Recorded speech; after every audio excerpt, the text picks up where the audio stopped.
Oh, we're live.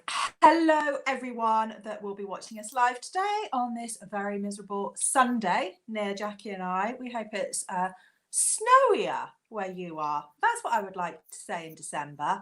We all like a nice bit of snow, frost, get us in the festive feel, surely. But no, it's a bit damp and doomy and miserable.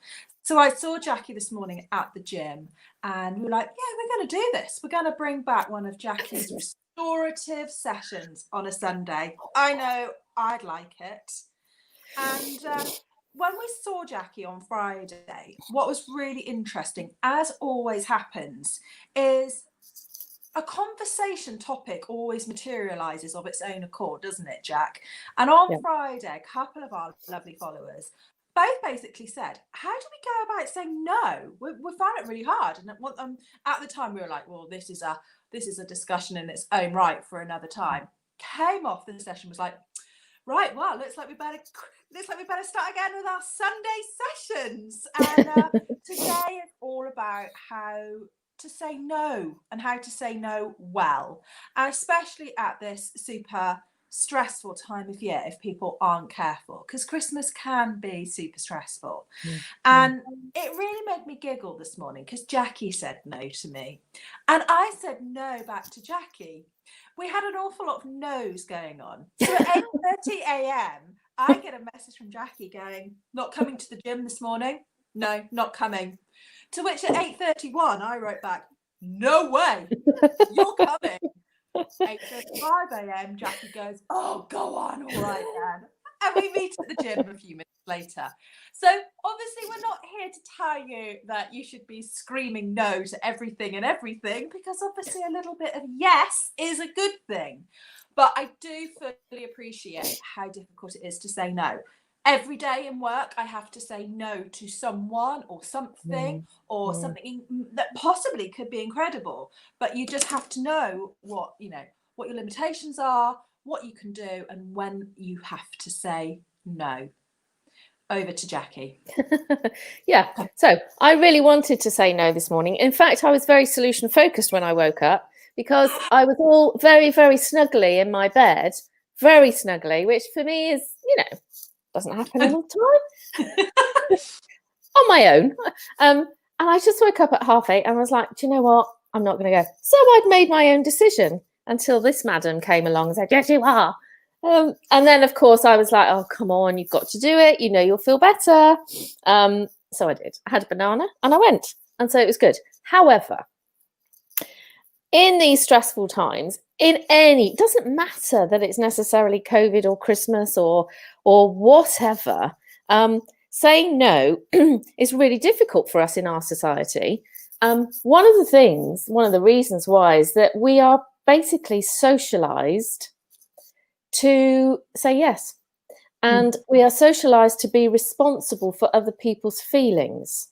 And therefore, often the priority is not ourselves, but it's others. And we have been, for whatever reason, socialized to believe that by saying no is a negative thing. And we might lose friendships or relationships, and we will be seen in a negative, or people will see us negatively. So we've kind of been brought up with that, really. And no, the word no has very negative connotations added to it. So sometimes we might need to look at the word no as a positive. In my full-time job, working with individuals with Asperger's syndrome, which I've done for many, many years, we have to be very careful about using the word no, because, again, they see it very literally and very logically and very black and white and see it as a very negative, scary word. So we have to be very careful not to use the word no. So I've spent 30 odd years when I need to take control of somebody, if they're, being very challenging or feel very challenged, of not using the word no, because I could end up being severely hurt. But anyway, so I've learnt my lesson over the years.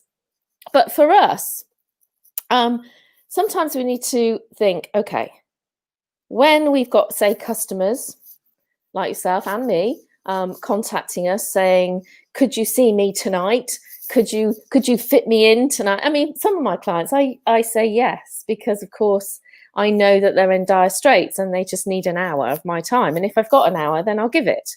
Not freely, but I give it. So sometimes we might need to look at the word no in a different way.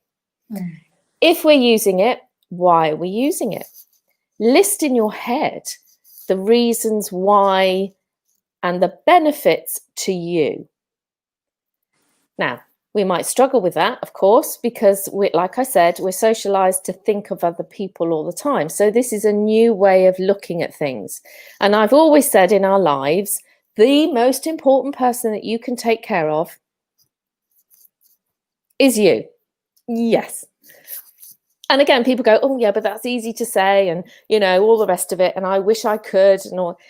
If you don't spend time focusing on your needs, then you will be exhausted at some point, and then you'll start to lose your confidence, and then other things might happen, and you might get really anxious, or you might get very angry, and all of these are negative things that are going to stimulate your cortisol, which makes you feel a bit rubbish. So in your head, if you've got to say no to a situation, or you've got a big thing coming up that you need to say no to, sit down, start looking at it, solution focused, list the benefits to you, not to them initially. Forget about them initially or it. What are the benefits to you in saying, I can't do this right now, or this isn't good for me right now, or etc. So, and keep at that, keep thinking, what are the benefits to me? Because if you list the benefits to you, of course, your brain will like it. It will like the chemical reactions that you're giving if you trust it. And you'll calm your amygdala down, your fight, flight, or freeze response. And you have to keep saying to yourself, what are my benefits? What are the benefits? What are the benefits? What are the benefits? And list them. Saying no, or saying, that you don't want to do something, will eventually make you feel empowered. And it will put you back in control, because that's what you're needing. By worrying about saying no, you're not in control. And you need to be in control of your life and yourself. So being in control, we know, is so good for us. Not in a obsessively compulsive disorder type way, but being in control is good for you. So it puts you back in control of you, which is the most important person. But it also gives other people clarity about you and what your boundaries are. And so you are giving them the rules of the game, if you like, and you're just making people aware of your needs, which is important. Often when we say no, we say, I'm really sorry, but. Yeah. We all do it. I'm really sorry, but you're not actually sorry, because you can't do it, can you? You don't want to do it. So you're not sorry. But again, we're socialized to make other people feel better. Yeah. And sometimes we don't trust that when people say, I'm really sorry, but I mean, I do it. I know I do it. So maybe we need to find different ways of saying no. So practice, or even practice saying it, even practice mouthing that word no in the mirror. No. It's just like, or find no. Or find alternative words. Yeah, well, that's what I was going to say. Alternative words. Yeah. So I'm unable to do that right now. Unfortunately, I'm unable to do that. No, that's not for me. I would rather you didn't do that. And it's all these kind of finding different phrases. Currently at this moment in time, I'm unable to do that. Yeah, all sorts of things. That it just takes a wee bit of practice, doesn't it? To just, or feel really confident in saying no. No. I always used to feel that I needed to give people a reason for why I had to say no. I didn't actually realize that actually just being able to say, thank you, but I can't commit to that. Thank you for your lovely inquiry. It's not something we're looking to do at the moment. I always felt like that person needed to have an actual reason, but they don't, do they? I mean, you know, you can want to. I just sometimes feel like you can carry on almost like manifesting your emotion if you carry on giving them like a detailed explanation. Yeah. And of course, what you're going to do with that, if you don't feel comfortable with saying no for yourself, you're only ever going to put that feeling, that emotion into your stress bucket. Yeah. Because it'll sit there and it'll bug you then. And then you'll worry that oh God, I wonder how they're going to feel. And they're not going to love me anymore. And they're not going to be my friend and all those things. And there is nothing worse than constantly replaying a conversation either, is there? We're all capable of over-analysing things that we may have said. And then before you know it, a completely innocent comment is just up there. Massive. Yeah. And that's when we go into that negatively forecasting the outcome, you know.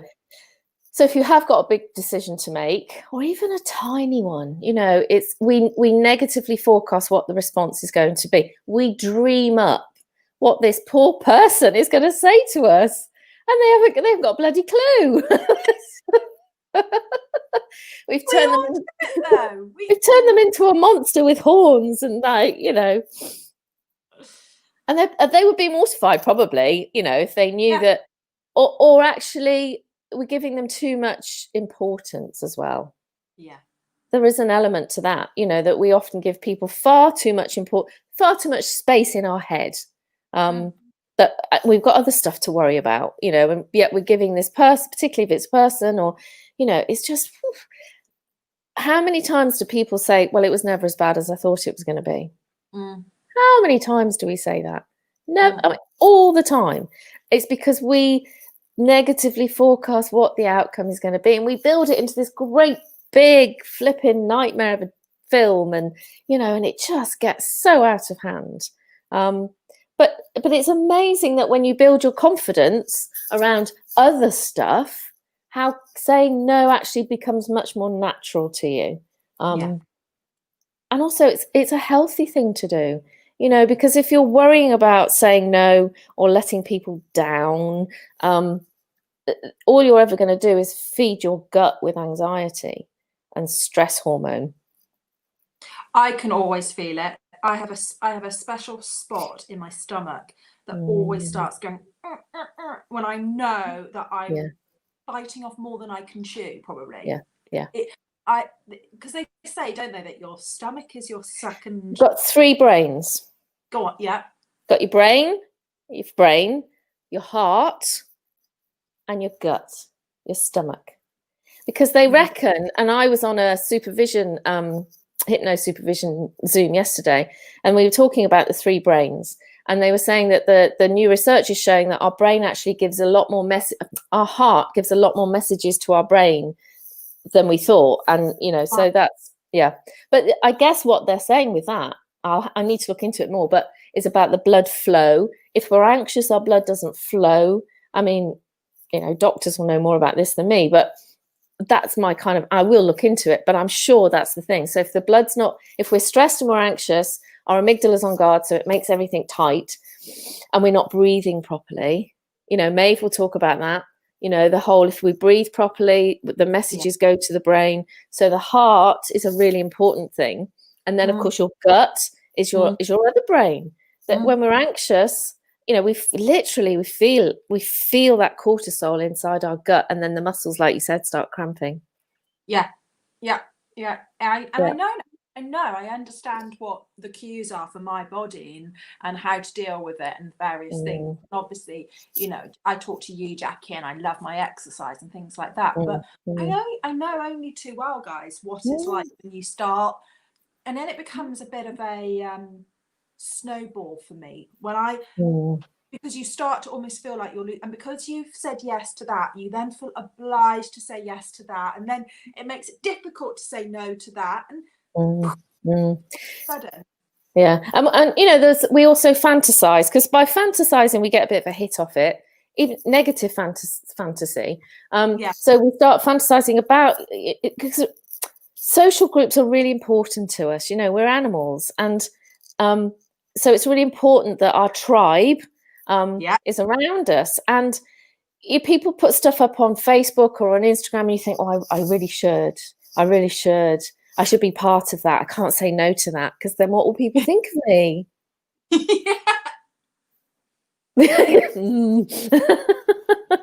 And also, when you're trying to build a business, if you're professional, if you're trying to build a business, it's very hard to turn customers away, because you think, well, what if they don't come back? And what if I don't get anybody next month or next week? Or so all of these things will run through your brain. But it's really good exercise to sometimes think, what's good for me? What's good for me right now? Do I need a day off? Yes, I do. Because then I'll be much stronger. I'll be much healthier. My brains will be in the right place for them when I take on a new client or something else. So and then they'll get the best of me. And it's quite incredible, really, how people do adjust around us, because they trust us. If they know where we stand, they do. Well, and this is exactly it, because obviously, if I was to put my business hat on and just discuss that, people would now fully understand that when Equiboodle wants to be involved with something, it's because Equiboodle's going to give it 100%. It's something that we're truly passionate about, believe in, support the people involved in it, and it isn't literally just a marketing exercise, for example. And I do understand that if you kept seeing a sort of almost riding on any shirt tail or doing this or doing that, it would lose the impact, and I would be exhausted. End of story. And then actually you sort of thin out your credibility, don't you? You're kind of you're not, because people go, oh, to a penny, it's kind of, or whatever the phrases are, I don't know. But I know you said to me in the past that you get so many people asking for sponsorship, and and I would struggle with sort of deciding who was right and who, because that's not my field. But you have to be quite strong, because I know that you get requests from friends as well, and that's so hard, because genuinely, it's very rare that we are looking to sponsor people, because we already have great people that we work with, and we have great people that we gift products to who do amazing jobs with us. So we are in this really lovely, lucky position that we have our amazing tribe of supportive Equiboodle fans and followers. But really great people may approach us, and we just haven't, maybe in another year's time, when I'm that much bigger again, it will be different. But it never gets any easier to not go further with some amazing people like that. But they probably don't see that. No. I think it's a real, for you in your profession, that's a really tough position that people put you in. And that's the sort of lack of empathy, if you like, because we don't all understand what it's like to be in someone else's shoes. And we don't all use that. And that's where coming into saying no is empathy for yourself, not necessarily thinking you've got to have so much empathy for everybody else all the flipping time, because we can't do it. We can't do it. I would just melt like the Wicked Witch of the West. Oh, I know. And it's like, certainly with the hypno business, of course, these are difficult times for people, or people have gone through such terrible trauma. But I still have to look after myself. I still have to think, I cannot do 4 or 5 people every night. I've got a full-time job, and then coming home and sitting on my bottom, which at the moment is sore because I've done too much spin. So I have to say no sometimes. So if you think she's twitching, that's why. She's probably sat on a office chair or something. No, shall I show you what I'm sat on? I'm sat on this. It's a hot water bottle. Oh, I did it's on my say bottom. We are in, it's dingy and wet, dingy cold. Well, look what I've got on my lap. There we go. I'm not Oh, So If we were to bring Christmas into this element of, feeling strong to say no, obviously a fairly typical Christmas stress would be going to see family that you probably would rather not go and see because you don't see them all year. So why would you want to go and see them at Christmas? Which sounds really negative, but I think you kind of know what I mean. But there's lots of sort of additional stresses, isn't there, that creep up at Christmas time, which we might not be facing this year because of obviously having to be in a bubble and things like that. But it still doesn't mean it's not a stressful time of year, isn't it? Like, one of the things that might be difficult for people to say no to is to know what presents to buy, when to stop. When to stop. Who are you making feel better by buying lots and lots of presents? Yourself or the recipient? It's things like that, isn't it? Yeah. Ultimately, who are they trying to satisfy? Themselves? Other people. I mean, it's the we get carried away because society kind of and social media carry us with them, and you have to be very, very strong to not get caught onto that. And then we know that people get very depressed around Christmas time because financially they can't afford it, or like you say, a lot of people actually get quite lonely at Christmas time because they feel it's all disingenuous, it's not true. It's all kind of, they're having to act and so you're kind of putting yourself into such a difficult, people say it's only a day, get on with it, get over yourself. Yes, you can do that. And we've all done that at some point. We've had to suck it up and think, right, get through it, but it leaves you feeling completely wiped out afterwards. I think it does. And I think it's more honest to yourself to think, okay, yes, I want to make sure those who I love and stuff feel good around Christmas. But if we put so much pressure onto that, genuinely, we all afterwards feel a bit rubbish. And I would rather feel okay. I'd rather feel this is nice. And so to tail it down, and to just do what I need to do for my family if they're the ones that are important to me. It doesn't. The other thing that really bugs me about Christmas is TV. It's social media, because on TV they always show Christmas as the happy family, and everybody's got so many friends, and they all have got beautifully laid out dining tables, and they're all eating loads of beautiful food. Well, life ain't like that. Nowadays we have all sorts of families, and we have people on their own. We have people who are working on Christmas. A lot of my staff are working on Christmas Day.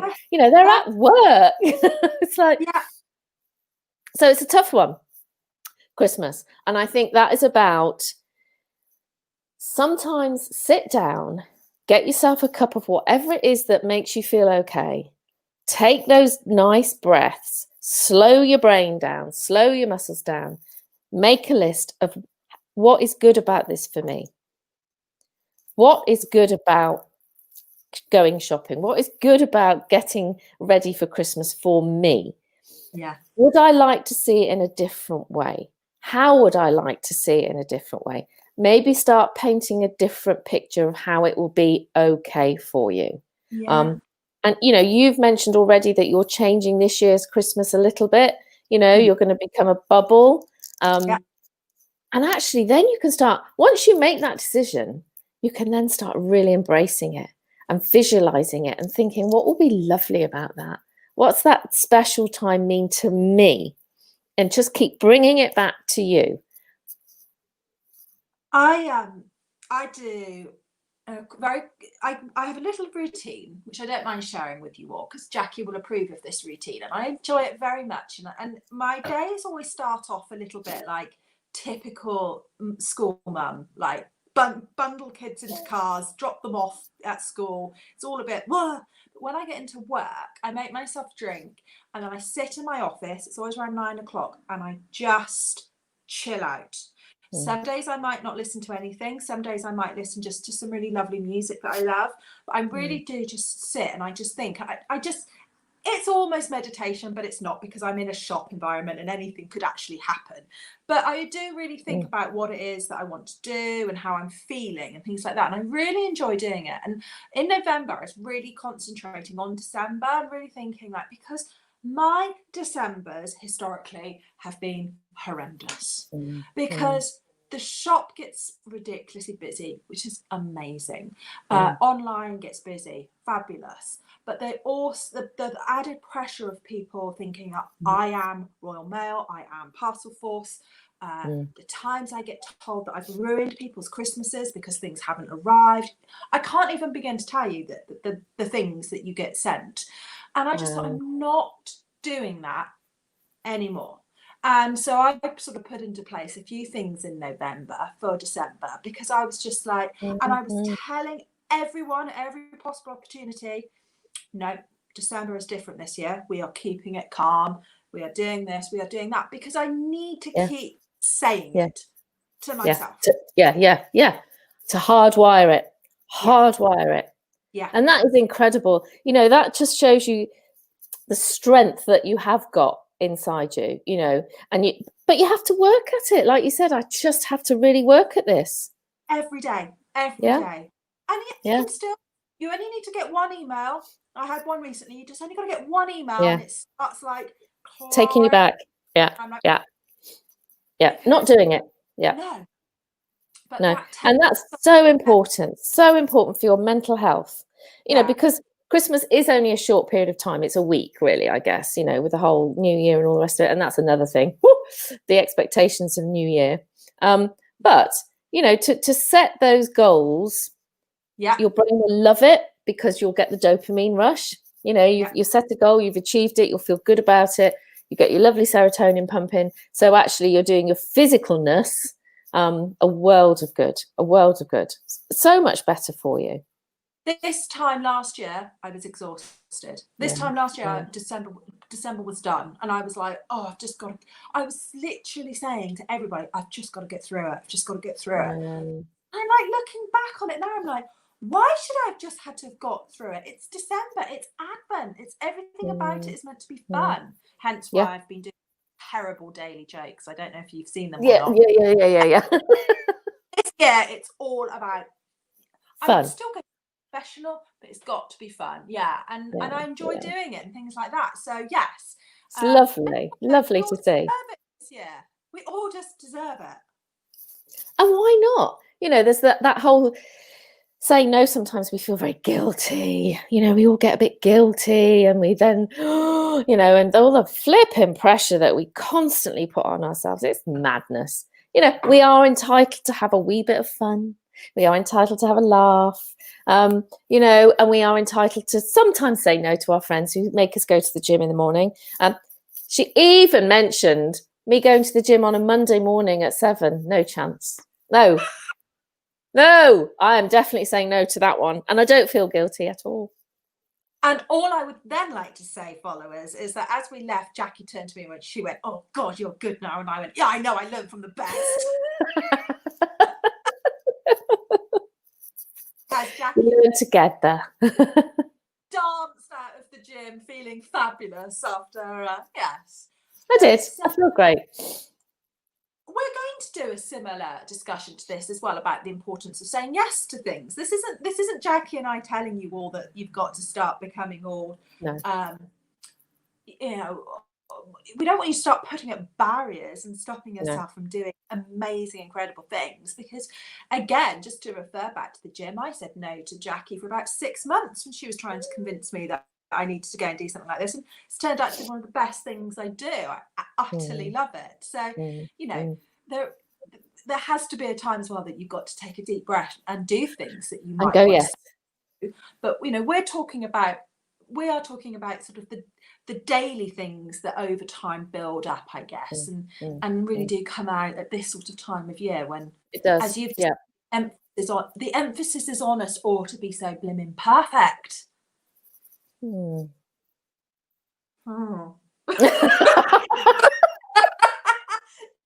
thick with her multicolored hair. I haven't washed my hair. You've still got the sweat in from the gym. you're getting the rough, uncut versions of us today. I'm guessing that's Maeve that's put "and breathe" as she. Hello, May. Jane said, "Yes, we do this when I'm on call on Christmas Day. Picking a day to have our Christmas Day is lovely with just the things we want. Otherwise, it's so hard to fit everything in and be chirpy when at any moment you have to be out of the door." Yeah. So Jane is a vet, for anybody that doesn't know, an incredible vet. A very good vet. A very, very good vet. And yeah, I can well, I mean, like, that almost would put extra pressure on you to make sure you're having the best possible time, because at any moment you might have to go out and, you know, do something as well. And I guess I've been on call for 30 years, every day of my life, every day of my working life, because I'm on call 365 days a year. I have other staff that do the on call, but if there's an emergency, if a client needs to go into hospital or whatever, you know, so I've had Boxing Day calls, I've had all sorts of stuff. And yeah, you do still have a drink, or you know, but you have constantly got this thought in the back of your head that you might be called out, particularly for vets and doctors, and you know, I mean, that's much more because we know that horses like to colic on Christmas Day, or because they've been given too much, whatever they've been given. I'm assuming, but yeah, I mean, it's all of that. Like I said, people have to still work. Yeah. There's all amazing people out there that will deliberately go and do stuff on Christmas Day. Like my sister used to go and help out at a charity, you know, the people on Christmas Day as well. So yeah, there's amazing people out there that will do stuff that's, you know, definitely not something they'd normally do. But I think what we're trying to get at today is it is okay and healthy to learn how to turn things down that you just don't want to do without making yourself feel worse. And like we said right at the beginning, you know, look at the benefits to you in saying, I can't manage that right now, or I'd rather not do that, thank you very much, or just no, I can't do it, you know. And what is good about that for you? How will you benefit from that? And if you can't look at the benefits for you, then you need to talk to me and I'll sort you out. She got in there before I could. Another thing that I've started doing recently, not like ridiculously so, but I've started to try and replace the word "I'm sorry" with something else. Yeah. Because I realised again that I was sorry for things that were actually beyond my control. So rather than me being like, "I'm sorry that was late," which would I replace with "thank you for waiting." And I really do find myself clever. It's how you're going to be able to put this much better than I can. It's how my inner chimp is now talking to me. And when I'm constantly apologizing for things that actually, I'm not constantly because we're bloody brilliant, but when I'm apologizing for things that actually are beyond our control, it just makes me feel right. Yeah, absolutely. Yeah. And, you know, it's that it is beyond your control. So why are you sorry? You know, it's kind of, and again, I think as the recipient of that, we don't trust it. You know, when people say to us, "I'm sorry, but," we're like, "Oh, here we go." You know. I want people to know now that when I'm sorry, you're really sorry. Yeah. And you know, I don't know that. Well, that's another topic. Saying, you know, being sorry for stuff. Isn't it? We're getting lots of branches off this topic, I can tell. I think maybe put, "Oh, that's good, Vic." I try, "I'm sorry you feel that way." I would say, "Thank you for sharing that with me." You see, now that's what I would say now, and it makes and actually people respond so well to it because I'm actually generally thanking people for whatever it is that they've brought to me, tell me about, and it's actually as effective as the "I'm sorry." I'm sorry. Yeah. Because like I say, you just they go, "Oh no, it was a pleasure to tell you that, you know." Yeah.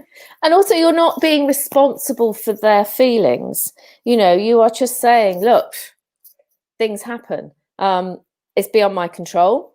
Well, we'll endeavour to sort it out, kind of thing. So, Yeah. you're not kind of thinking, you're not running away with their thoughts, and thinking, oh, what will they think of me? Blah, blah, blah. You've decided your solution-focused approach is to say, thank you for that. And this is what we're going to do about it. It actually is, and it works. And James just put, yes, Vic, I like that. When I'm running late, thank you for waiting. Perfect. Because if you said that to me, James, as I see that you're obviously horribly cross at yourself, because I just know you would be for running late, although you're probably saving a horse's life somewhere else. But if you actually turned around to me and said, thanks for waiting, I would go, oh my God, it's all right. God, it's fine. Thanks for that's all right. Save my horse. Yeah. Don't worry about that. It's fine. Yeah. Jane's little endorphins or whatever would instantly feel better because I'm actually going, it's not a problem. Exactly. And the thing about me as well, I might be a little bit out there with this, but I pretty much can deal with any obstacle that might get thrown my way at work, but be it via staff, products not coming on time from suppliers. I can deal with anything as long as I'm told. So I think if someone turned around to me and was saying, no, Vic, I just don't want to work that Saturday. No, Vic, those winter riding tights are just not going to be with you now before Christmas. I would be like, okay, that's fine. I can deal with it. Yeah, just to sort of go back to whereas if someone's going to me, yeah, I think they're going to be with you. They're not. I think I can work that weekend. Scared to tell me no, then actually my life's so much more difficult when you're kept. Whereas actually, just tell me the no. Tell me the no, so I can go and solution focus. Focus on. I mean, if our brains are hardwired to always function from our limbic system, our emotional brain, or we function from that a lot when we're communicating with people, because we don't have that self-belief and that confidence, then unfortunately that's often where we come from is, look, I've got to say this to you, but I really don't want to, and you're not going to like me very much for it. And oh my God, so we start doing all of this. If we actually come from our boss brain, our literal logical, can't do it, unfortunately, I can't do it. Or, oh, yeah, I forgot I was seeing you on a Zoom at 5 o'clock. Not very good when you've got really anxious clients. It's like, oh dear. But anyway, it's such better. With anything, it's so much easier to be much more literal and logical in our communications, isn't it? Some people say make it into a sandwich, so you say something and then you do the no and then you give them but sometimes people suss that out. We're all very clever, and we might find that a wee bit patronizing sometimes. Certainly staff, I've got 40 odd staff, and it's much easier to say what it is you got to say to people and not fanny around, not beat around the bush, because you haven't got time for that either, so it's difficult. So it's much easier to it's not always easy, for goodness sake, is it? Because if you were to say no to somebody about something and then they come back at you and they say, well, my mother just died last week, you're like, oh, crikey. Okay, right. But you can still go back at them and say, yeah, but, I still need to make this decision. This is a decision I still have to make. As tough as it is, but I do. People trust you. It doesn't matter if they like you or don't like you, but they'll trust you. That's the important thing. Yeah. I mean, I'm not liked. I'm a boss of 40 odd people. I don't want to be liked by all my staff, but I want them to know how I function, and they know that I'm sort of pretty straightforward, I think, most of the time. Absolutely. And again, do you think that's another reason why people don't like to say no to other people, is because inherently we kind of feel that if we are a people pleaser, we will be liked? So that I think I mentioned this a while back, but there's sort of 3 characteristics that we often look at, and people's characteristics have been studied for a long time. But if you look at the warrior, that's your Maggie Thatcher type. She didn't give a damn what she said to anybody about anything, straight at it. Then you get your nomad. This is the kind of, who sort of flits between groups and wants to kind of and they're very flamboyant. And, they kind of so they're all over the shop really, but quite fun to be around.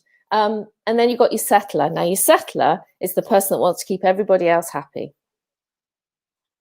They want to keep everybody happy. They want to please everybody, but they end up not pleasing themselves at all because they're so busy keeping everybody else happy. Yeah. So be a bit warrior. Be a bit warrior. Be a wee bit more warrior. Next time I see her, I'll have my hair like Maggie Thatcher then. You should. She doesn't even say hello. She didn't even say hello to people. She just spoke up. Gosh, her customer service in the shop would leave something to be desired then. Yeah. Well, I think that has beautifully covered it, Jack. I think if anybody is feeling worried, you've given them some real lovely little snippets really that they can just go away and digest. And it really does come down to looking after yourself, small steps towards doing things that obviously make you happier in your own right, and what you want your Christmas and everything to be all about. Visualize yourself. You can visualize yourself saying no, but just think, what are my best hopes out of this? What will I gain from this? What do I deserve from this? How will this be nice for me? All of those lovely words that will kind of cut down all the negative connotations of all the negative. Think of it in a, how will I benefit from this? How will this make me feel in a good way? And just look at the nice things around it, and also the nice things for other people,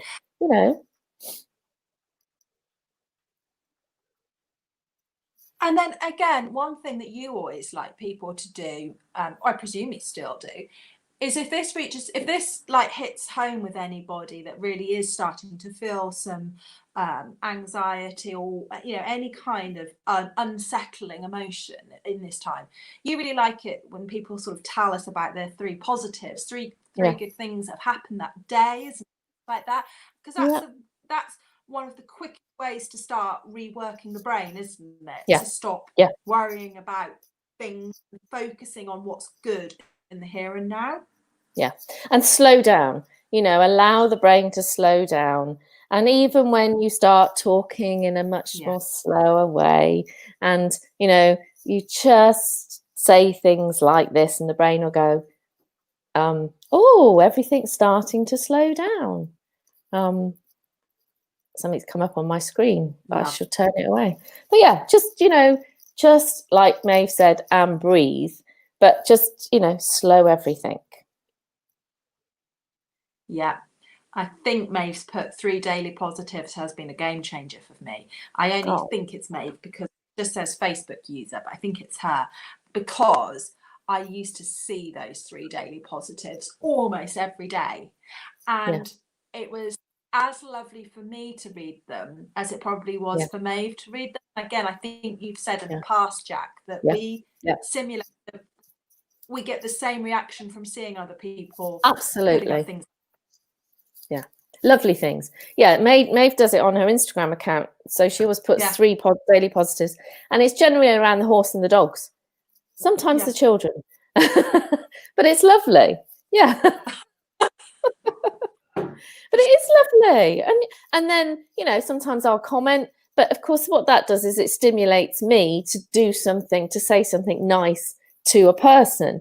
So it's all kind of subconscious, but you're doing it, so it's getting the brain working and feeling good. And remember when we spoke before about being kind generates all kinds of lovely chemicals in our brain and our body and stuff.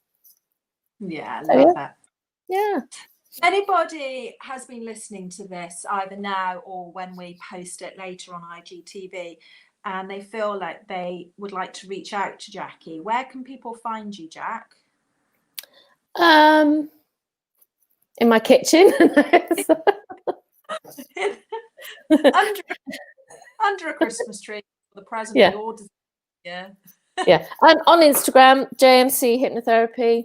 And so all my details are on there with my website and my email, I think, and all sorts. But yeah, all through Vik, of course. I give out Jackie's name. I throw it into a conversation. I'm like, I get the finger pointing. I'm like, tell you who you need. Tell you. And they're like, Jackie. Oh, really? What are you doing for the rest of the day, Jack? You going to stay hunkered down in the house, or? I am actually. I did a bit of cleaning when I got back from the gym because like you are, you're pumped. So I'm going to chop some wood, and I'm going to light a fire. Yes, girl, love it. Yeah, I might even watch a film. Dex, I said.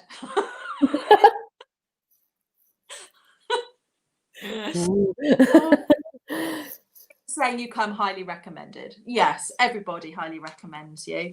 Well, I wish all of you an amazing rest of your day. Thank you, Jackie. Same time next week for Thank you, lovely. Another loosely Christmas orientated chat. Yeah, and if anyone's got any ideas that they'd like to sort of throw at us.